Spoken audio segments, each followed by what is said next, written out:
Good evening, everyone. I'm Joe Stahl, live in the WTHI studios tonight. We interrupt programming for a breaking news report that we've been following throughout the night. That is a dorm room there, and flames were just shooting from that 11th floor window. Who started a fire in You my did. dorm? Like, You dude, did. I got a date tonight. You know what I mean? Like, Not at the anymore. time, I still didn't think that it was me that did it. Yeah. I didn't think I did it. I'm like, man, I had plans.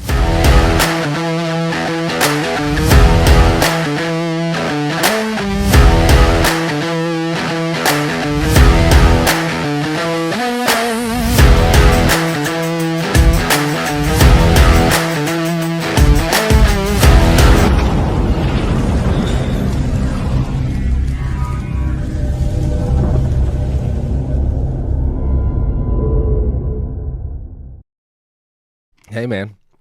What's up, man? Hey, guess what? What? We got brand new Third Cut Podcast tumblers. I know. Check that out, man. Yeah. Yeah, go ahead and cheers our little high C. There we go.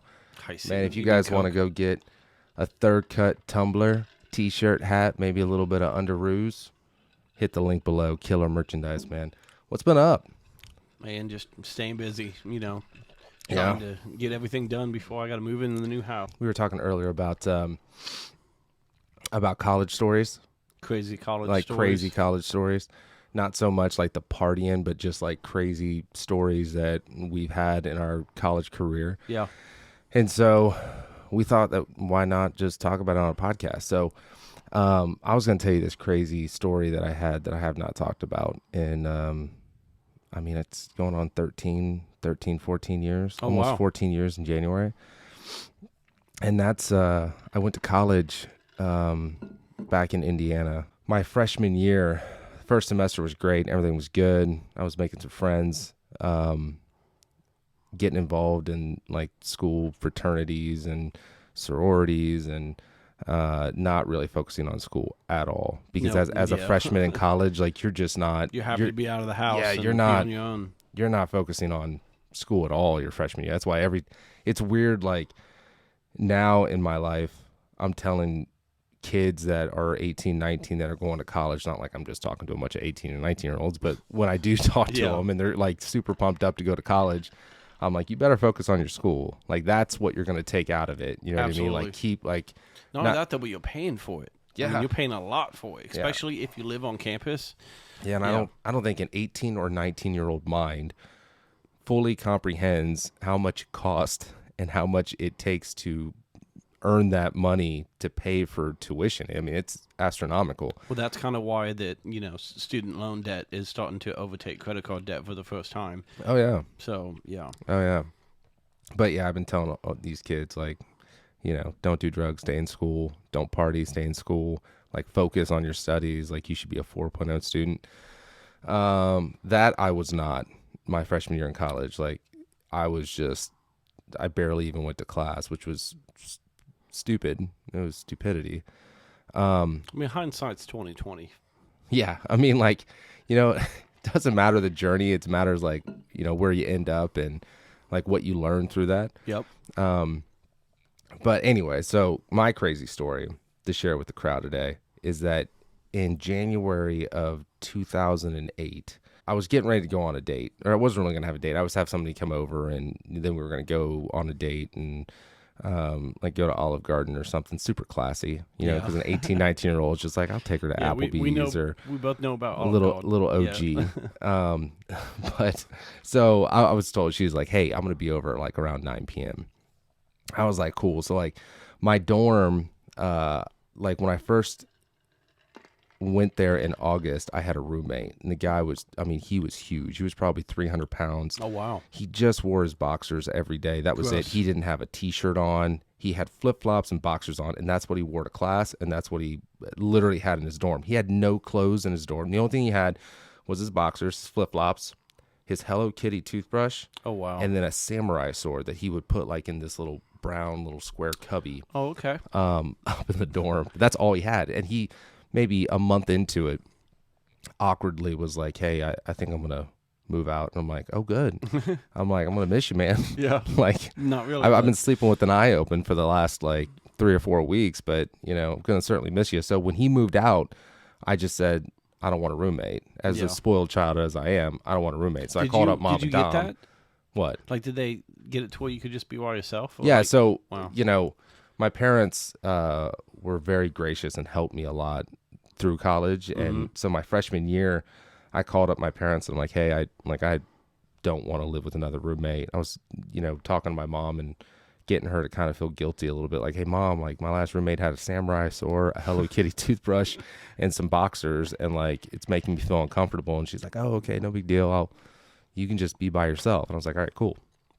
So I was by myself. So like the Great moment, mom. so the moment, shout out to my mom. So the moment I moved out, or he moved out, I rearranged the room. Like I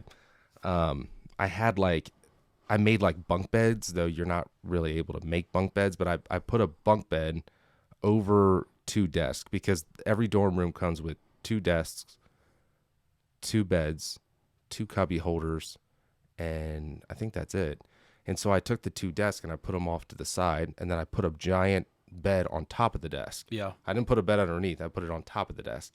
And then I put a bed off to the side, and then I put a futon right up by the windows. It was a bachelor party, man. Like it literally was a bachelor room. Like we went down hunting that year, and I got like a big like Ford F-150 grill, and I hung it from the ceiling. Oh, cool. I got some antlers, and I hung it from there. I strung lights all through it. I mean, it was a whole setup in there. Did you have an American flag hanging up? Oh, yeah. Either from the ceiling Oh or yeah. on the wall? Oh yeah. that Had was it a had it on must. the wall. I remember I had like Wedding Crashers, like a poster that Yep. said like your 100 Wedding Crasher rules or whatever, and had that up everywhere. I had carpet on the ground. I got a little TV, put it off. I tried to hang it from the ceiling.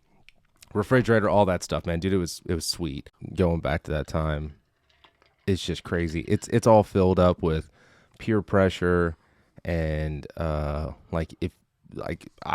kind of rushed a fraternity my sophomore year. Rushing a fraternity back in that day, and probably even now, it's just insane. Yeah. Like they force you to do stuff. Like, and so funny that I see half these guys that were so dedicated to their fraternities. I mean, a lot of them were great guys, but 70% of them, it's like a bunch of douchebags, man. like I can't say it any like I then eventually rushed a fraternity, and that was I feel like it was a little bit of a better fraternity, and I mean there's good guys everywhere, but there's a bunch of douchebags. Oh yeah, man. Like and I just, nothing irks me more than just hanging out or even associating myself with douchebags, because like, and see what happens is they sit around and they drink all day, and then they watch Animal House, yeah, and then they watch Old School, and they're like, this is what we're gonna do. let's go do this. So I found the best way is to be friends with them and hang out with them, Yeah. but let them know right off the bat that like, hey, we're cool, we can hang out, and like we'd all go to the same functions, bars, Yeah. parties and stuff, but I had no interest in doing that because I was into whatever. yeah, So once they knew you couldn't get, so the best thing to do is hang out with them, be a part of the group, but don't be a part of the fraternity.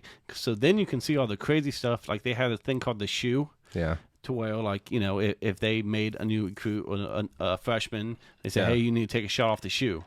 They would take off somebody's flip-flop, and they all dipped. They all chewed tobacco. They would spit on it and then hold it up, and they'd have a young, freshman or somebody trying Yeah. to rush, get on their knees, and they would pour beer down this flip-flop that came off of one of the members that they all just spit on. Dude, it was Yeah. so gross. Dude. But I got to watch it and never have to be pressured to do anything like that. Dude, So that's the way to go. I remember like just the stories that you would hear, and like I did not sell my soul to a fraternity, but I mean there were stories of them like going out, like basically putting a bag over somebody's head at the actual fraternity. Oh, yeah. And then throwing them in a car, driving for 20-25 minutes, taking them out into a field, getting baseball bats, beating the shit out of them. Like, who does that? Like, Yeah. you know what I mean? Like, one, it's like testosterone, like irresponsibility, or whatever you call it. We got to think too that they're away from home. So whether you are, nobody has mom and dad around. So No. you're on your own. Yeah. So what are you going to do with a bunch of guys Like, who are what do you- 19, 20 yeah. years old who can get alcohol? Yeah. They can just do whatever and just live by themselves. It's a bad. Oh, my It's gosh. a bad mix. It's like That's how they make those movies. You leave know? you leave high school as a senior, you go to college, and it just opens up a world of you can pretty much do anything that you want to do, because there's no rules, and Yep. you get involved with a bunch of guys that are seniors or juniors, and they take all of your money for your food. Oh, yeah. So like, You let's gotta pay say to mom be- and dad, yep. or like you get financial aid and you get, you know, Hey, let me- $1,000 yeah. a month on a food Let card. me get you food card. Yep. They're like, yo, Absolutely. man, hey, we're going to go over to the Commons right now. Oh, okay, what are we doing? We're just going to get some lunch. Oh, cool, man. Thanks for inviting me. Yeah, you're paying for it. Yeah. Let me see that. Yeah, let me see that. swipe. And Let me see like, that they would go plastic. there, dude, and they'd just be like, all right, Oh, fine, yeah. I'll have 17 chalupas. 17 chalupas? Are you going to eat that? Doesn't matter, man. You're going to I'm buy me not paying for 17 it. Yep. chalupas. Like, I mean, just douchebags. Oh, like, yeah. And like, it's kind of like in their formula that's what they do. They just like You know what? haze You know what we should people. do? We should look those. We should like write down a handful of names. Yeah. Of people we know in fraternities and just look them up now. 15 years later. Dude, I've done that. Have you really? Dude, I've Oh, done that. I've like- sat there and looked at like not really the guys that I hung out with, because there's a lot of guys that I hung out with that were in fraternities, Yeah. and they were some A-class dudes. Oh, yeah. And they've got a great life, but then there's a lot of them that when I was a freshman, they were like juniors, seniors, and they were douchebags then, and they're douchebags now. I'm on my and they're- 15th DUI. They're like, they've got DUIs, they're car salesmen. I got 6 kids and I'm by just 5 like, different women. yeah, it's funny to see it. So anyway, going back to this whole story, because fraternities are just, it's a whole nother podcast, Oh, man. yeah, I could that's a talk whole- about yeah. podcasts all day Absolutely. with fraternities. So anyway, we had winter break. I came back. It was January. Had my whole room all completely doped out. Everything was just so cool. And I had some girl that I was trying to date at the time. She said, "Hey, I'll come over and meet you at your room." And I'm like, "Cool," because like my room is dope. Like, not doing anything. Like, we're gonna go out to OG or Well, yeah, Applebee's, but like my room is so cool. Like, you need to see that because you're proud. You know what I mean? Like, some Yeah, it's people, your like, own I've space. just got out of my parents' house. Mom and dad can't say, "Hey, take that Like, down." this is how I live. You know what I mean? I was on the 11th floor, and so like I spent the whole day, like, I was working out. Went and bought some new Hollister gear. Yep. All right, I look like a 2008. Yep. douchebag, and Get a little smell good on you. yeah, I'm spraying like a bunch of Hollister stuff, way too much. Oh, You yeah, know what do I mean? your It's hair. like it's like Yep. 5 or 6 pumps of the spray, and then I get the room all cleaned up, like everything's made and all that, and I light a bunch of candles. All right, so like I put candles everywhere. Oh, we weren't allowed to have candles. You're not supposed to have candles. Oh. You can't have candles. You Oh, I can't see where have. this is going. You can't have warmers like Yeah. candle warmers. You can't. You shouldn't have any of that. See, we were allowed to have the light bulb candle warmers, but we couldn't have an open flame. and See, we I don't couldn't know. have, I honestly, like heaters, like space heaters, couldn't have those. I'm not gonna lie. Like, at an 18-year-old, You did whatever. Yeah, you're not whatever. like reading the manual like, oh, okay, no candles, Yep. no alcohol or drugs. You know what I mean? Yep. Like, people just kind of did whatever they wanted to do. So I remember I drove all the way out with my buddy to get a candle, and it was like this big ass candle from Walmart. It was like 5 different wicks on a big one, and I stuck it on the desk. All right, and I just told you that I got 2 desks Yeah. together, and I put the bed on top of it. All right. And so, and then underneath I had like a little workstation. So like I had a chair underneath the bed, and I put the candle right there underneath the bed. All right. Lit everything up. Okay. Oh. So yeah, I'm going to get to it. I mean, obviously you can probably see So where you this had is gonna like go. you had the I had a the bed. candle, and then you had a bed above it. Yeah, like I had like this was the table. This was the bed. I And put then the you bed had on the- there, and then I had a little desk underneath the bed where I would have like I had my chair and I had my laptop and my stereo, all Yeah. that stuff. Well, I put a candle underneath there. I know, brilliant idea. Oh man. That is when I knew I screwed up like big time. So At this moment, he knew. so I'm he sitting there muffed up. like I opened up the windows. I was breezing the place like crazy. Get that stank out. Yep. Yeah, I know. the freshman guy, yep. like you're living on your own. You haven't done your laundry I in gotta like do 5 laundry. weeks. Like, Yeah. I ran out of t-shirts. Where's mom? So anyway, I'm sitting there waiting. I'm playing. I'm putting on like Barry Manilow and Barry White, like Let's getting the get it on. whole room Yeah. like looking good. And I get a text that says, "Hey, I'm going to be like 35 minutes late, 40 minutes late." I'm like, "Cool, no big deal. I'll go hang out with friends or whatever." So I left the room. All right, left the windows open, and I left the door open because I always left my door open. And so I left the room and I went down to like the 7th floor and hung out with a couple buddies. for like 30 minutes. After that, I got on the elevator. And when I got on the elevator, I hit floor 11. I was in a good mood. I'm like, all right, she's about to come over. I'm about to spend probably $70 at Applebee's on like 15 different appetizers. And like, I can't get wine or anything, but I'll act like I'm I'll get a couple desserts, whatever you want. You know what I mean? Yeah. And then make myself in debt the next day. And so I hit floor 11 and the doors open and it's not floor 11. It's the ground floor. And right when the ground floor opened up, the fire alarms went off. Oh, no. And I walked out, and there was a bunch of RAs and stuff. There was like a desk down there at the main floor. And I walked out, and I heard the fire alarms go off, and I'm like, oh crap. No. I'm like, I set the building on fire in just a joking manner. I didn't even mean it. You actually, you set the building on fire. Yeah. And so I'm walking out, but I didn't realize it then. Yeah. All right. So I'm walking out of the first floor, and I'm walking out the front door. And as I'm walking out the front door, she's like, oh, okay, well, I'll be doing a fire drill for like the next 20 minutes, and then she'll be here or whatever. Or maybe we'll just go to Applebee's like right now. Who knows? And I'm walking out, and I start seeing people like get out of their cars and like just stare up at this building. And I'm like, what's everybody looking at? You know what I mean? Like everybody's like panicking, like just staring up. And I'm walking out, and I slowly looked up, and the building's just in flames. Like there's flames bursting out of the dorm window. Like scale 1 to 10, like 8. As in relation to what? Like 10 being like the whole building is not up, the like, whole building. So it's a okay, 12-story building. So the entire floor. No, it wasn't the entire floor. It was just scaled to like maybe like 6 windows. It was dead in the window. Oh, man. Dead in the middle of it. Like in thinking about it 13 years later, was it like a huge catastrophe? Like the whole building burned down? No.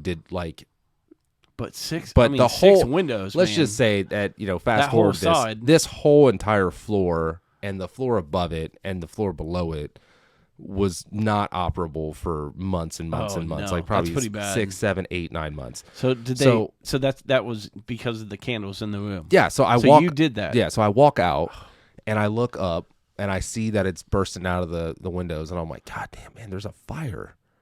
Like, who started a fire in my dorm? Like, dude, I got a date tonight. You know what I mean? Like Not at the anymore. time, I still didn't think that it was me that did it. Yeah. I didn't think I did it. I'm like, man, I had plans. You know what I mean? I don't know who did this, but I'm pretty livid right now that somebody would set my dorm on fire. Wow, dude. So I'm sitting there and I'm just like, well, who? I pretty much know everybody in the dorm. I'm like, I wonder who is that. So I'm just like, 5 over. So that's on my floor. That's on my side too. That's on the 11th floor. That's my floor. And I'm like, well, what room is that? Is that my neighbor? Is that my RA's room? Because my RA lives right next to me. I'm like, I'm gonna count the windows. So I'm just like, 1, 2, 3. Oh shit. That's my room. Oh, and I'm like, no, nah, I'm gonna count from the other side. Yep. So I counted from the other side. 1, 2. Oh no. Crap. And so my first immediate thought, leave, panic, and leave. Yep, get out of there. So like I was just like, here. I was like, me. Zip. You know what I mean? Gone. I went over to my car. All right, I got in my car and I immediately called my family's house. All right, this is at like 10 o'clock now. And ring, ring, ring. Nobody answers. All right, so I called back again. Ring, ring, ring. My sister answers. All right. And she's like, hey, what's up? And I'm like, what are you doing? She's like, I'm sleeping. And I'm like, oh, that's good. I'm like, can I speak to mom and dad? No, Russ, it's so late right now. Like, we're all in bed. You just need to go to bed. Wake them up. I'm like, Tiff, I need you to go wake them up. And she's like, why? I can see her and I'm saying like, that too. I just set a building on fire. At college. At and she's like, university. She's like, oh my God. And like immediately she got my mom on the phone and I'm like, I just want to let you know, I don't know if this, and I was so dramatic at the time. Everything's cool, but. Everything's cool. I'm all good. But I think I'm going to be in a lot of trouble. Like it was like a moment of that at 18, I thought I was going to jail the rest of my life. I thought I was going to be sued the rest of my life. Obviously, I was kicked off campus. Well, not only that, though, but like, thank God nobody got hurt. My dinner plans got moved. You know what I mean? Like the date was over that night. At least you didn't kill anybody. Oh, absolutely. Absolutely. I mean, that's number one. The most amazing thing that's happened. But So my parents are like, all right, they'll all jump in the car and they'll come meet me. But it was like an hour and 15, 20 minutes away. So it was going to be a while. Yeah. So I said, hey, yeah, you might want to get out here quickly. So I drive around in a state of panic. And then I slowly start coming back, and I'm like, I can't run.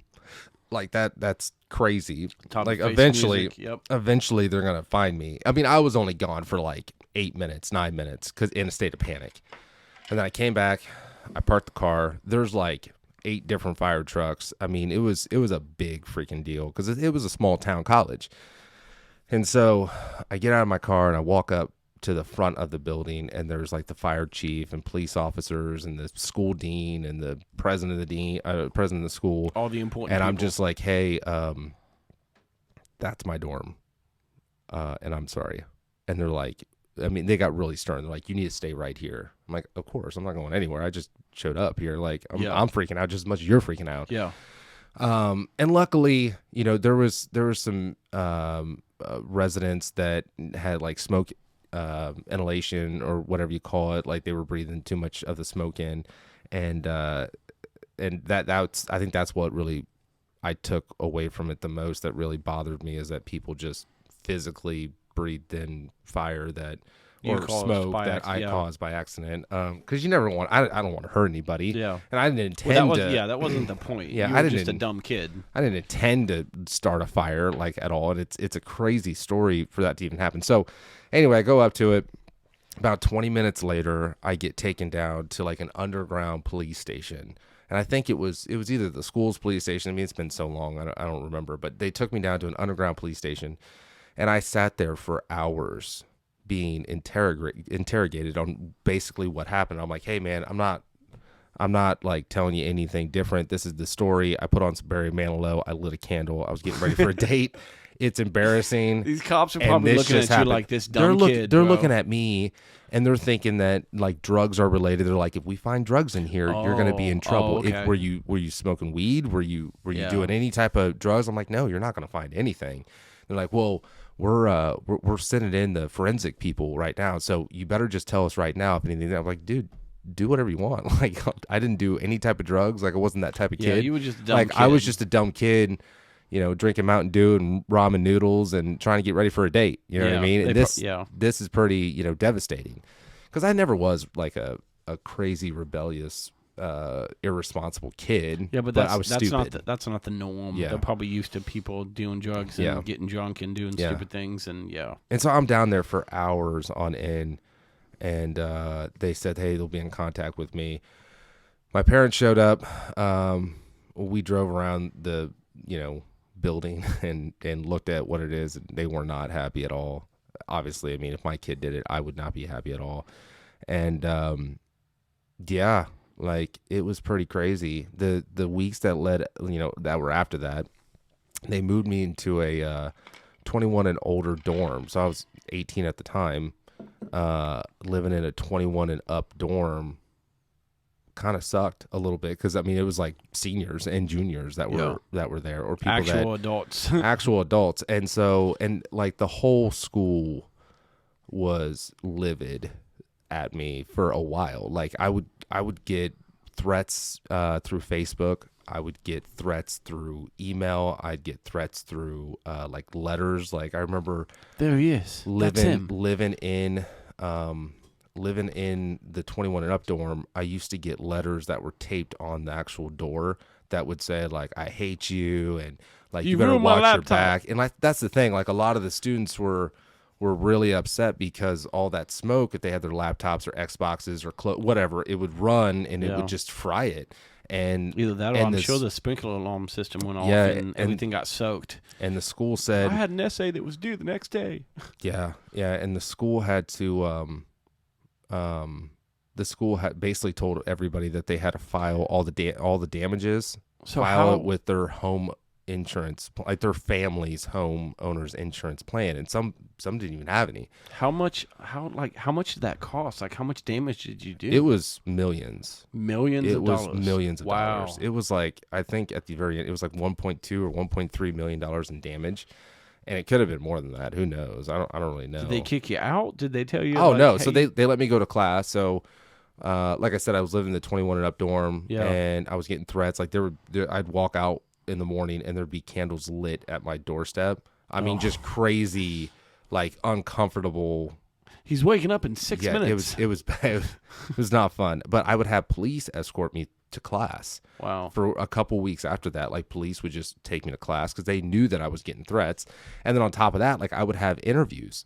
So like I would have the local stations, they would reach out to me in Facebook, or they'd somehow get my phone number and they'd say, hey, can you do an interview? And I did probably 6 or 7 interviews just to let people know, like, hey, I didn't mean to do this. This wasn't drug related. Like, but now you're putting your face out there and you're putting a name to it. And like I was just causing more stress on myself that I should have done. But I was just trying to just say, hey, like, sorry, like just trying to clear your name, make an actual like apology and let people know. My parents kept saying, don't do that. Like, don't make any type of like public statements or anything like that. And like the lawyers said the same thing. Lawyers like, hey, don't talk. And I was like, no, oh yeah, no big deal. It's cool. I'm just gonna talk it's all to good. him. And then like later on, then I do 2 or 3 interviews.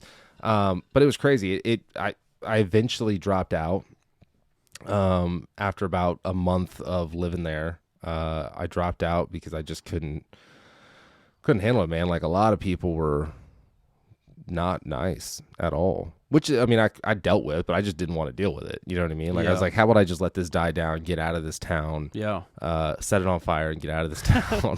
You know, so I went home and I had like a school lawyer, and he's super cool. I'm still friends with him on Facebook because the guy was an awesome guy. He like just approached me. I went to go get food one day at the school, and he just came up and approached me and said, hey, are you Russ? And I'm like, yeah. He's like, hey, like, I've been trying to reach out to you. Like, I want to represent you for the school. And so I was like, all right, cool, no big deal. And he was a super nice guy, got me out of really all the trouble. Like, I had like a court appearance later that spring, and it was about me either getting like expelled or coming back on probation or whatever. Yeah. And he prepared me for that, and I went to it, and I had like these, 4 or 5 page like handwritten notes of what I was going to say to him, and I just read it all and said, hey, I didn't mean to, I'm sorry, please don't let this ruin my life, and as far as like academics. And they were cool. They let me right back, and I came back in that fall, and it just really wasn't the same. Like I really loved that school, and it just wasn't the same. Like people kind of had their own. Is he specific to that school? Yeah. Oh, yeah. Okay, so you can't give him a shout out then. No, but he was super awesome. Hopefully one day he'll see this and understand how much I appreciate him. But it was pretty cool. It was a weird time in my life, and then the year that followed that like was honestly even crazier. Like I was a little depressed. I got in several car accidents that weren't even my fault. Like I got T-boned, and that was a horrible experience. I accidentally like was driving in the snow, not even driving fast, in a park, and I ramped up and threw my car into this lake that was right next to the park. It was like 3 a.m. Oh wow! And like the car was like fucking. I mean, it was pretty bad. So like I put my parents through a lot. Oh yeah. 2008, 2009, and I had like a breakthrough that I was like, I got to get out of Indiana. I got to get out of this town and just kind of get my head right. And so I just moved to Ohio. Fast forward 10, 12 years, I met you. You know what I mean? Like, I really just, I just wasn't in a good state. It's been a long time. It was 13 years ago. Wow. When I left. Man, time flies, man. Just the older you get, the faster it goes. I know. Yeah, that's probably why your mom and dad was so emotional at your wedding. It's like, yes, dude. He's finally getting married. Every step of my life, like I love proving people wrong. You know what I mean? Like nobody really thought that I would go to college, and I went to college. Oh, and yeah. then I screwed up college at the very beginning. Yep. And then I went back to college, and I pushed through, and I just kept going. And eventually I graduated college, and my parents like cried during there because they were really. That's a huge accomplishment, man. Oh, it is. They were really proud of that. And then got my first job, and then left my first job because it wasn't a good fit. It just wasn't a good fit, but it was a great company, but just I wasn't made out for that type of industry. Yeah. And then settled into the job that I have now that I love, and yeah, they're really proud. So